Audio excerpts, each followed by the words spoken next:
تعرف في هذا الفيديو على القنوات الناقلة لمباراة الجزائر والبحرين في الجولة الثانية من دوري المجموعات لبطولة كأس العرب 2025 والمقامة في قطر. ولكن قبل الانطلاق في سرد التفاصيل أوصيكم بالاشتراك في القناة وتفعيل جرس التنبيهات لكي يصلكم كل جديد.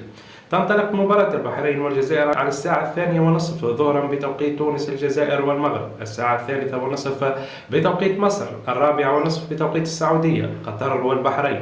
هذا ستكون المباراة منقولة مباشرة عبر عديد القنوات العربية المفتوحة: قنوات الكأس القطرية، الكويت الرياضية، دبي الرياضية، أبو ظبي الرياضية، عمان الرياضية، قناة الجزائرية الرياضية، وبي إن سبور المفتوحة. مع تعدد القنوات الناقلة لمباراة الجزائر ضد البحرين اليوم، تتوفر عديد الطرق لمشاهدة المباراة المرتقبة من بطولة كأس العرب عبر الإنترنت، من خلالها دبي الرياضية، الموقع الرسمي للقناة، منصة شاشة الكأس القطرية على اليوتيوب، ومنصة شوف بي إن سبور المفتوحة على اليوتيوب. فرجة ممتعة للجميع وحظ موفق للمنتخب الجزائري في مباراته اليوم لحساب الجولة الثانية.